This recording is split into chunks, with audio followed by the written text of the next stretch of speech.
When I think of Chris Jericho in AEW, man, listen, he came in when this company started. They needed a star. They needed one bad. The Young Bucks, Kenny Omega, all of them, they weren't stars. Cody was a star, and he was a name that you could take to TBS and you could push that narrative because of the affiliation that Cody had with his father, the lineage. You know, TBS is like, all right, saying Dusty was a booker, you know, or he ran WCW a little bit, whatever the case may be. But, we're going to go with you. We see you got something there. And then you got the boy with a lot of money. His dad had owned the Jacksonville Jaguars. He owns a soccer team over there overseas. The man got money. Give it a shot. And AEW did what it needed to do. It injected life back into wrestling again the same way that WCW did all those years ago. So a lot of people were naturally thinking that a war would be there between them two. All right? Newsflash, it was never even close. I'm sorry to hurt AEW fans' feelings. This is Daryl versus wrestling. I'm against all of it. And WWE is coming up next too. I am not finna shy away from them. But for right now, we're talking about AEW because the biggest thing that they have going on over in AEW right now is the fact that Jericho came back. You got Adam and Christian. That just fell flat. But the ratings are up for them. They haven't seen 700 and some thousand people watching this show in a long time. So maybe that there's hope. Who am I to say? But guess what? There's nobody at these fucking shows still. They can't sell out an arena. They got to go to specific venues that can make them look bigger on TV. This is a fact. So just because people are wanting to watch and seeing what they do, yeah, people are going to draw up interest. You brought these people back that you lost because a month ago you were down to 400. It was hard. And it still is hard going forward. Pause. This is what I remember the most from Jericho. Look at this. Look at this. A little girl. Look, look, the disrespect. The disrespect that she is showing him right now. This is my favorite moment. It's like, shut the fuck up. Who the fuck you think you are? Look, the little kid saying fuck you. Look at that little girl. Look, this is what I remember the most from Chris Jericho from his last time there. He was doing too much. He went through so many character changes. The learning tree. So many that they were trying to do. But guess what? I can understand why Chris is there. He gets creative control. He gets, his wrestling mind from all over the years. He can pass it down to the folks in the back, but they ain't going to take it because they're not going to take it. Because they're going to come out here and they're going to keep doing all of these moves. They're just going to hurt themselves later on in life when they can't walk. AEW is going to be an example of what not to do in wrestling as far as trying to do so much to try to get yourself over. Because in this crowd, these people, they like to see flips. They like to see stuff like that instead of the wrestling matches telling a story that your promos and whatnot can't do.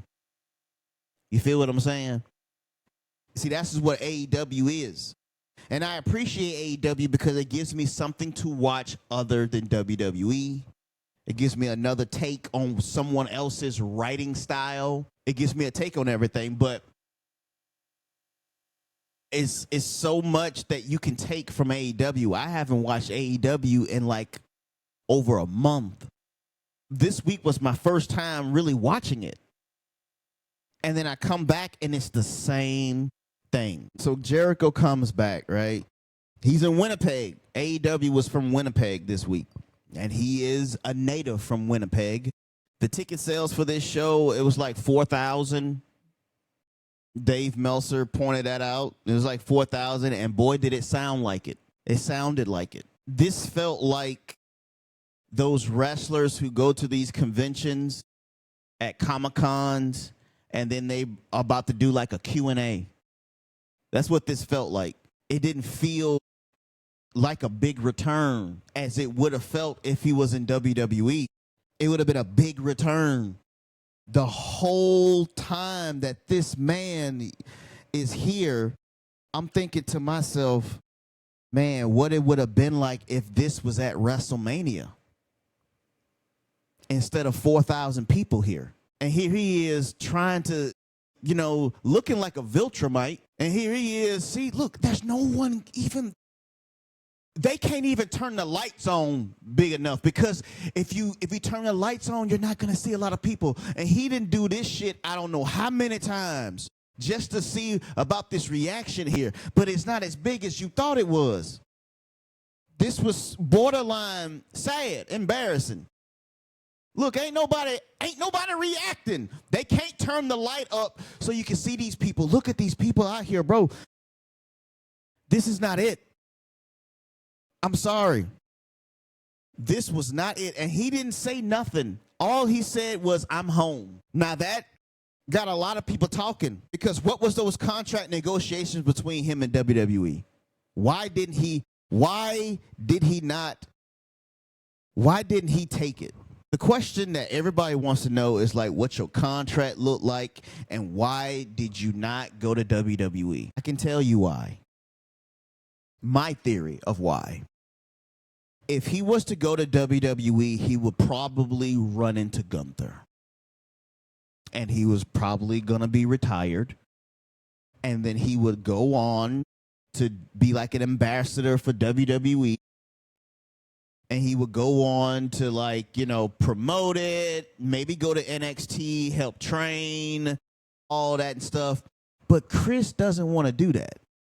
Chris wants to be that star, like Austin, like The Rock, Hulk Hogan, Roman Reigns, CM Punk. Star of the company. He knows that. He knows that if he stays over in AEW, my name is at the top of the list because of the people that you have over here. They're not stars. Young Bucks, Kenny Omega, even MJF, they're not stars. They're not. Now, they're elevated higher than everybody else on the card, but they're not stars. They don't have any stars over here. They don't have anybody to really move that needle over there. They have people over there to sustain it. They got people over there that can draw up a buzz if you put Brody King in a title match or a title feud. But that's it. There's nothing else. Jericho knows that I have a name still. I don't want to go to WWE so that I can retire at fucking WrestleMania in Saudi next year. Like, he saw the writing on the wall. He was realistic, and I respect him for it. I really do. But if I was going to make a return back to the company, I want to do it where there's a lot of fucking people and not 4,000 people in a civic center. That's what I'm talking about here. Do it at the big show that they got going on, all in, all out, all in between. When they in Wembley, do it there. You would have got a bigger reaction than this right here. This was embarrassing. It was embarrassing. I don't care how you look at it. No one's reacting. Look at this. You should see people jumping up and down, but they can't light the building up long enough because you're going to see that ain't nobody there. Why did all of this happen? Tony wanted to bring him back, and to bring him back this week because of the things that happened Monday with Cody and Stephanie. He wanted something else. But WWE's rebuttal to this was no better. Because on Friday night, The person that Randy Orton was talking to for weeks and weeks on end, it wasn't Ted DiBiase who just beat his case, that you could have brought in and had him into this, and it would have been so nice. It would have been a fresh little feud. It would have been like legacy again. Maybe that would have made Ted DiBiase get into the gym and be like, you know what? I got one more run left in me. Maybe that would have been it. Maybe he would have got somebody else. Somebody else. But the reveal was Pat McAfee. It felt like this. It felt like Jericho coming to AEW. It didn't make any sense. And I'm just scratching my head. Why would you do this? Why? But Jericho's back now. And he didn't say nothing but I'm home. He made his choice. He's going to stay there and get his money. And I do not blame him. Because they're going to pay him. He can stay there. And the report said that nobody in the building knew. Nobody in the building, not even AEW, besides Tony Khan and a few other people, nobody knew. They tried to keep it a secret. And then they said that when he was there, he went to the back, he saw people, he chopped it up with them, and then he introduced himself to the new people that were there. That's what he wants to do. So they can go to Uncle Chris for advice. He wants to be that for AEW. He wants to be that. And good on him. Have you noticed that you haven't seen Daniel Bryan lately? I'm not really sure if that was him down there or if that was Nigel McGuinness, the guy with the mask, and Tony Schiavone. I haven't seen Daniel in a long time. I wonder why. Yeah, I wonder why. Because Daniel's going to be at WrestleMania. If you think Daniel Bryan is not going to be at WrestleMania, you got another thing coming, buddy. His wife is over there, and she's working there. He's next to go over there. And can you imagine Daniel Bryan running NXT? How good that show is about to be, because they hired all of these next-in-line kids, and they all got the look. They all got the look. But if they can get in that ring and they can wrestle, then we got something. But welcome back, Chris. I mean, I don't know what you're going to do. I don't know what you're going to do, what your star power is going to do. I don't know what's going on in that mind of yours, because your creative ideas over the last 2 years have been shit. They have been made no sense. Ring of Honor is still the same way when you left it. You coming back to something that is the exact same way when you left it. Ain't nothing changed. But congrats, Chris.